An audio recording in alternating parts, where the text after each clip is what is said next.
Mega Man Legends used to give me a really weird vibe, from the eerily quiet ruins to explore, to the deranged smile of Miss Tron's yellow, Lego-headed pirates. Don't get me wrong, I absolutely love this game, and it's one of my most wanted remasters because to this day it's still worth playing. Of course, as an adult, the creepy feeling that it used to give me isn't quite as strong as it used to be, but there's still something unsettling about the game. Sometime in the late 90s, my parents rented me Mega Man Legends, and I can remember on one early darkening afternoon, having returned home on the school bus, we arrived together as a family of 4 in a maroon Jeep to the local Blockbuster, which had a video game section in a separate darker room with a stale odor of dusty carpeting.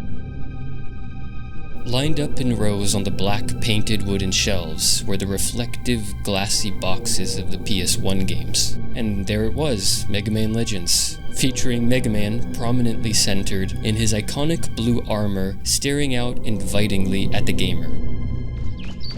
Little did I know the atmosphere of this game was going to stick with me forever. Out of curiosity to see if I was the only one who felt this way, I searched online in Japanese for the words Mega Man Legends and scary to see what came up. This YouTube streamer wrote, "The ruins are scarier than I thought," and on Twitter, a Japanese collector of Mega Man memorabilia wrote that it's been described in Japan as scarier than Resident Evil. One reviewer of the game on Amazon wrote, "Exploring the ruins is quite tense and a little scary." Mega Man Legends is set in the distant future, when planet Earth is mostly ocean. We control Mega Man Volnut, a teenage digger who assists Professor Barrel and his granddaughter Roll on their archaeological digs. Developed by Capcom, the same company that created the Resident Evil series, Mega Man Legends has tank controls, as is the case with most early survival horror games. The ruins of Mega Man Legends occupy a deep place in my subconscious memory. The echoing emptiness of these ancient hallways is punctuated only by the sound of unseen moving machines, and I used to think I'd get lost down there forever. When the game begins, you're dropped into the corridor of this ancient ruin. Hold it! Don't move! Roll's voice speaks brokenly to you from the intercom about the presence of an unseen danger just ahead. Mega Man, I'm showing a large blip in front of you. Transmission's breaking! Roll? Sometimes in this game, you'll encounter truly dangerous robots in very confined, almost claustrophobic spaces, like this unexpected Hanmuru doll who's waiting for you in a narrow hallway. The robots that truly made my heart race as a kid were the invisible humanoid reaver bots found in the water ruins.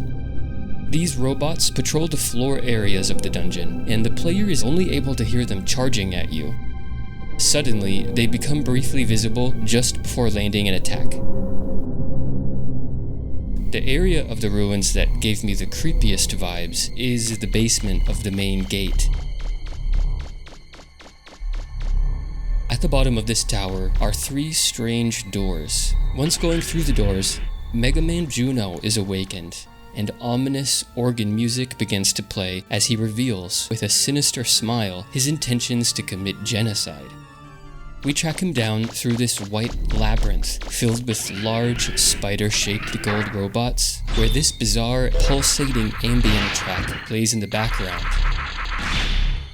After passing through the labyrinth, Mega Man Juno confronts us before changing forms, detaching his grotesquely smiling head and fixing it onto a long mechanical spinal cord. Once he's defeated, Mega Man Juno's severed torso falls to the floor, smiling up at us to the very end. It appears I was in error assuming that a bureaucratic model such as myself would be able to best you in hand-to-hand combat. This world can be misleadingly lighthearted and playful. However, a lot of games from this time period are sort of unintentionally creepy. Early 3D modeling of characters with their disproportionate bodies evokes the horror of the uncanny. which comes across even in the video game media intended for younger audiences. This is the feeling you get when something is both frightening and familiar. This is why mundane objects can feel creepy, like dolls and dollhouses. For me, Miss Tron's minions evoke this sense of the uncanny, with her servbots slowly swinging their arms back and forth as they gaze vacantly with their huge, bulging eyes. The real horror of Mega Man Legends is the way that it plays with sound and space. Disturbing noises reach us from the other end of dark, twisting hallways, and caused my imagination as a kid to run wild, not knowing what to expect at every turn, or at the opening of every door.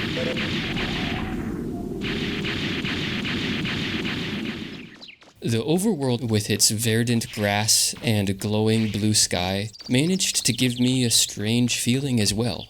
Running around the silent, empty woods and hearing the birds singing felt like something out of a forgotten dream.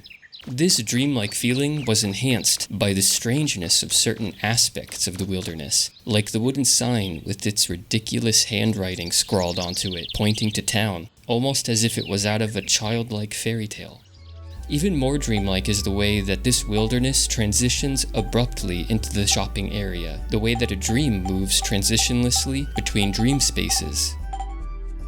This happens again in the city, when you find yourself unexpectedly entering a sewer and hearing the droning emptiness, or discovering the door to the old city. In a single instant, the player goes from the vibrant space of downtown to the cold, unwelcoming, seemingly abandoned factory district, which feels like it's been harboring a terrible forgotten secret. Wild and unfriendly street dogs prowl the alleyways, chase you down, and viciously leap at you. Returning to the world above ground was mostly a relief for me as a kid, just like when you wake up suddenly from a bad dream.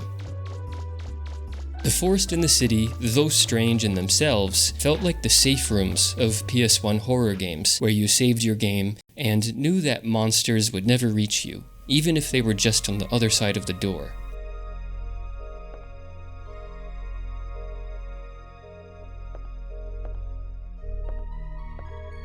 And yet, you were never totally at ease, were you? Because you always knew that something deadly and terrifying was just on the other side, and that you had to go back. After playing Mega Man Legends as a kid, I started having a recurring nightmare. In this dream, my family and I are in the family car, driving through a very dark, underground parking garage that's kind of like the ruins. After finally parking, we head out an exit door into a cool forest. There are only trees and no roads, and the leaves are falling abundantly over the ground. As we start heading in deeper, we reach an isolated farmhouse, which is quiet and empty, and it frightens me for some reason. At this moment, I become aware of an inhuman, almost unearthly presence looking at me from the dark second-floor window of the farmhouse. My family and I begin hurrying back the way we came, but I can hear the noise of the farmhouse doors opening and the footsteps heading toward us. Maybe this comparison feels like a stretch, but I recognize a similarity of structure in a game like Mega Man, in which the player is dropped into a safe but unsettling forest, and then given access to confining, claustrophobic spaces at their own leisure. Spaces that are familiar and yet not quite right.